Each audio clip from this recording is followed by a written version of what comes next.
അവർക്കും ഗേളി മീഡിയയിലേക്ക് സ്വാഗതം. അപ്പം നമ്മുടെ കുടുംബശ്രീ ശാരദ സീരിയലിൻ്റെ എപ്പിസോഡിലേക്ക് പോയാലോ. അപ്പോൾ വിഷ്ണു നേരെ വരുന്ന വീട്ടിലേക്കാണ്.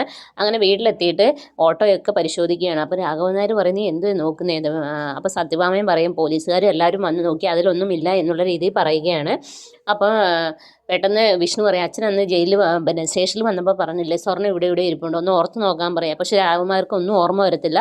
അപ്പോൾ രാഘവൻ നായർ പറയും ഞാൻ അങ്ങനെ പറഞ്ഞോ ഇല്ല എന്നുള്ള രീതിയിൽ പറയുകയാണ്. അപ്പോൾ സത്യഭാമ പറഞ്ഞു നിങ്ങൾ പറഞ്ഞതല്ലാണല്ലോ എന്ന് പറയാം. അങ്ങനെ എല്ലാം ഇരുന്ന് തപ്പുകയാണ്. ആ സമയത്ത് നമ്മുടെ പൊന്നി അങ്ങോട്ടേക്ക് വരിക. എന്നിട്ട് പൊന്നി പറയും ഇങ്ങനെ ഓർഡറിൻ്റെ നമ്മൾ കൊടുത്തതിന് പൈസ ഒന്നും കിട്ടിയിട്ടില്ല, അത് നൂറിന് മാത്രമേ അറിയുള്ളൂ എന്ന് പറയുകയാണ്.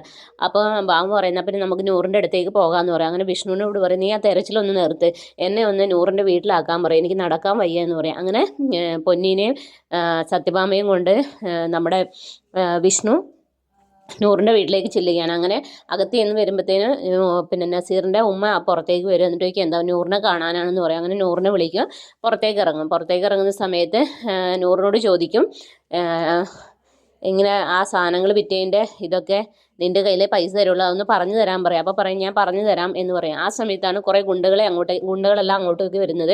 അപ്പം നമ്മുടെ നൂറ് പറയും ഇതെല്ലാം നസീർക്കാരുടെ ഫ്രണ്ട്സാന്ന് പറയും. അപ്പോൾ പെട്ടെന്ന് സത്യഭാമ തിരിഞ്ഞു നോക്കുമ്പോൾ പണ്ട് 10 ലക്ഷം എടുത്ത് പോയവനെ കാണും. അങ്ങനെ സത്യഭാമ പറയും ഇതേ അവനാണ് എൻ്റെ 10 ലക്ഷം കൊണ്ടുപോയെന്ന് പറയും. ഇത് സത്യഭാമയെ കണ്ട ഉടനെ അവൻ തന്നെ പെട്ടെന്ന് ഈ തള്ളേനെ എവിടെ പോയാലും കാണുമല്ലോ എന്ന് പറഞ്ഞിട്ട് പെട്ടെന്ന് വണ്ടി എടുക്കണമെന്ന് പറഞ്ഞിട്ട് ഓടുകയാണ്. അപ്പോൾ സത്യഭാമ വിഷ്ണുവിനോട് പറയടാ അവനെ പിടിക്കണമെന്ന് പറയാം. അങ്ങനെ വിഷ്ണു ഓട്ടവുമായിട്ട് അവൻ്റെ പുറകെ പോവുകയാണ്.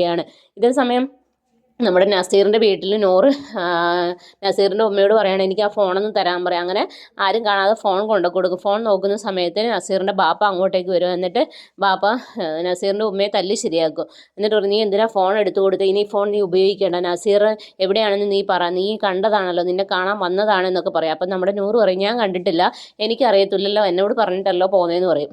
അങ്ങനെ പറയുകയാണ്. പിന്നീട് നമ്മുടെ ആത്മഹത്യ ചെയ്ത പെൺകുട്ടിയുടെ അടുത്ത് നമ്മുടെ ചന്ദ്രബോസ് മൊഴി എടുക്കാനായി ചെല്ലുകയാണ്. അങ്ങനെ മൊഴിയൊക്കെ രേഖപ്പെടുത്താൻ വേണ്ടി വിഷ്ണുവിനെ വീണ്ടും ജയിലിലേക്ക് ആക്കാൻ വേണ്ടി പുതിയ തന്ത്രങ്ങളുമായിട്ട് ചന്ദ്രബോസ് ചെല്ലുകയാണ്. എന്നിട്ട് അവരുടെ അടുത്ത് പറയും നമുക്കിതെല്ലാം വിഷ്ണുവിൻ്റെ തലയിൽ കെട്ടിവെക്കുക. അങ്ങനെ പറഞ്ഞുകൊണ്ടിരിക്കുന്ന സമയത്താണ് ശാലിനി അങ്ങോട്ടേക്ക് വരുന്നത്.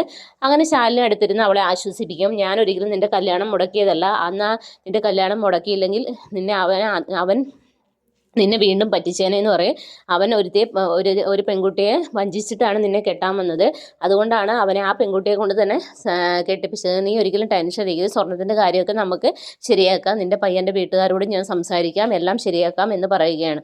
അപ്പോൾ ചന്ദ്രബോസ് അവിടെ ഇരുന്ന് നാശം ഒന്നിനും സമ്മതിക്കത്തില്ല. അപ്പോഴാണ് ചന്ദ്രബോസിൻ്റെ ഫോണിലേക്ക് ഒരു കോൾ വരുന്നത്. അത് ആ സ്വർണ്ണക്കടയിൽ നിന്നാണ്. അപ്പോൾ അയാൾ പറയുന്നു ഇങ്ങനെ കാണാതെ പോയ സ്വർണ്ണത്തിൽ ഒരു മാലയുമായിട്ട് ഒരു സ്ത്രീ ഇവിടെ വന്നിട്ടുണ്ടെന്ന് പറയും. അങ്ങനെ രൂപമൊക്കെ പറയുന്നത് അത് ശരിക്കും സത്യഭാമയുടെ പോലെയാണെന്നുള്ള രൂപമാണ്. അപ്പോൾ പെട്ടെന്ന് ശാലിനിയുടെ അടുത്ത് പറയും ഇങ്ങനെ അവിടെ സ്വർണ്ണം വിൽക്കാൻ ഒരു സ്ത്രീ വന്നിട്ടുണ്ടെന്ന് പറയും. അപ്പോൾ ശാലിനി പെട്ടെന്ന് ഇങ്ങനെ ഞെട്ടിത്തിരിക്കുക. അപ്പോൾ പറയും രൂപവും ആകൃതിയൊക്കെ വെച്ച് പറഞ്ഞ സ്ഥിതിക്ക് മേഡത്തിൻ്റെ മദർ ഇൻ ലോ ആണെന്ന് തോന്നുന്നു എന്ന് പറയും. അപ്പോൾ പെട്ടെന്ന് നമ്മുടെ ശാലിനി ഇങ്ങനെ ഞെട്ടിത്തിരിക്കുകയാണ്. ഇതേ സമയത്ത് വിഷ്ണു ഓട്ടോക്കാരെല്ലാം കൂടി നമ്മുടെ ഈ ഗുണ്ടേനെ, ഫ്രാങ്കോ എന്നാണ് ഗുണ്ടയുടെ പേര്, ഫ്രാങ്കോയുടെ അടുത്തേക്ക് ചെല്ലുകയാണ്. ഫ്രാങ്കോൻ്റെ താവളത്തിലേക്ക് ഇടിച്ചു കയറുകയാണ്. അങ്ങനെ ഇടിച്ചു കയറി ഫ്രാങ്കോയുടെ മുന്നിൽ നിൽക്കുന്ന സീനിലാണ് എപ്പിസോഡ് അവസാനിക്കുന്നത്. അപ്പോൾ നാളത്തെ എപ്പിസോഡിനെ എല്ലാവരും വെയിറ്റ് ചെയ്യുക. അപ്പോൾ okay, bye bye, thank you. എൻ്റെ ചാനൽ ഇഷ്ടപ്പെടുകയാണെങ്കിൽ സബ്സ്ക്രൈബ് ചെയ്യുക, മറ്റുള്ളവർക്ക് ഷെയർ ചെയ്ത് കൊടുക്കുക, നിങ്ങളുടെ വിലയേറിയ അഭിപ്രായങ്ങൾ കമൻറ്റായി രേഖപ്പെടുത്തുക.